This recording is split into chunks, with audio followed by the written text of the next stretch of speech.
Protests have erupted in several cities across Indonesia a day after one person was hit and killed by an armoured vehicle in the capital, Jakarta.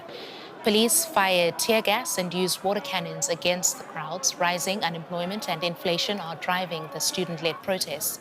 Demonstrators are also demanding an end to privileges for lawmakers, such as housing allowances. Authorities described the man's death as an accident. Indonesia's president is promising to investigate and is calling for calm. And I can now speak to DW correspondent Kenya Winanti. She joins me now from Jakarta. It's good to see you, Kenya. So you were at the protest today. Could you tell us more about what you saw there? Yeah, I just got back from covering the protests. I could see at least 5,000 of protesters in 2 of 3 spots in this capital alone.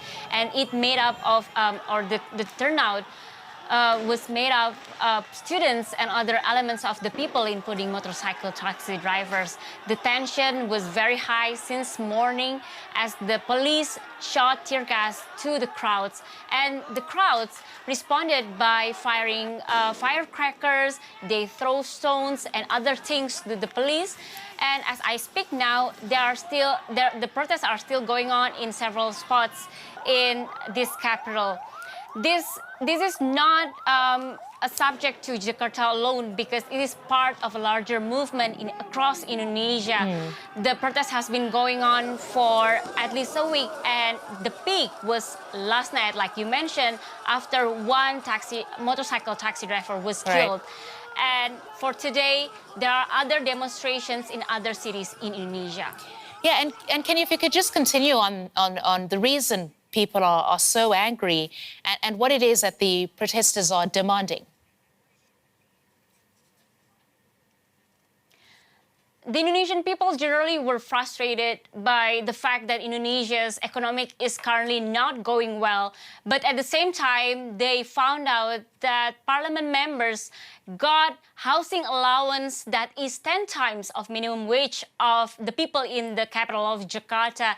So they thought, or they feel that it is hurtful for them when people lost jobs. And for your information, there were mass layoffs this year, and it impacted 70,000 workers. And the demands then expanded when the police ran over towards motorcycle driver with their tactical vehicle. And now the demands have been expanded to police brutality as well. And so how is the government responding to the protests? After days of silence, state officials finally made statements today, including the president. Like you mentioned before, the president promised to investigate the case. He promised to basically bring justice for the motorcycle driver, and he called on the people to believe in the government because he said that the government will do their best to seek justice for the people.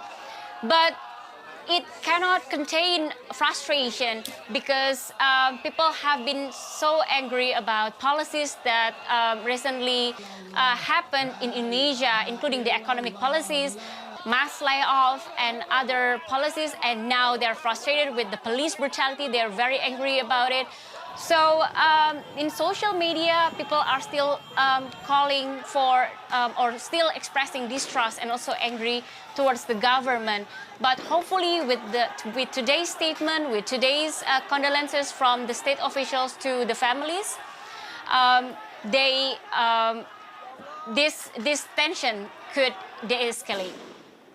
All right, that's DW correspondent Kenya Winanti reporting for us on those protests in and across Indonesia. She's in Jakarta for us. Thank you, Kenya.